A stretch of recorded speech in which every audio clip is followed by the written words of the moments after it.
Nauwi sa gulo ang protesta sa Mendiola kahapon. Binato ng mga kabataan ng mga pulis. Binomba ng water cannon ang mga rallyista.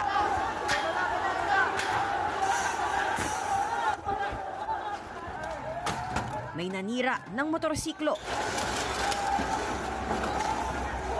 at ng traffic light.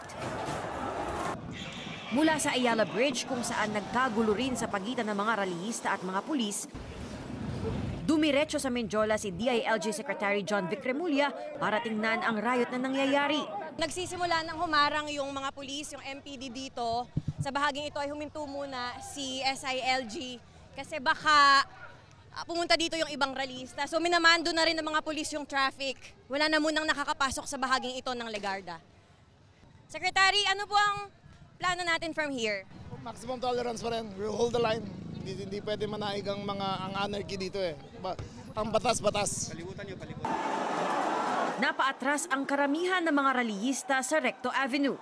Ang mga pulis pinalibutan ng intersection ng mga kalye ng Mendiola, Legarda, Carasal at Recto. Sumubok pang makabalik sa harap ng Mendiola ang mga nagpoprotesta pero bantay sarado na ng MPD ang area. Maya-maya pa, inaresto na ng otoridad ang umano'y mga nanakit ng bato at ng gulo sa rally. Kuya, anong ginawa mo? Wala akong ginagawa, ma'am. Nag-aayos ako ng chinelas ko, inuuli nila ako. Alam namin ginagawa niyo ang trabaho niya, pero ginagawa lang din namin ang karapatan namin.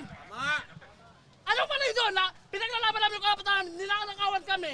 Kung kinakailangan para lang mapakinggan tayo, paulit-ulit na tayong lumalaban. May nangyari ba? Guys, ganito, paulit-ulit na tayong nagrarally, paulit-ulit tayong nagsige pag-usap sa kanila. May nangyari ba? Wala naman, di ba?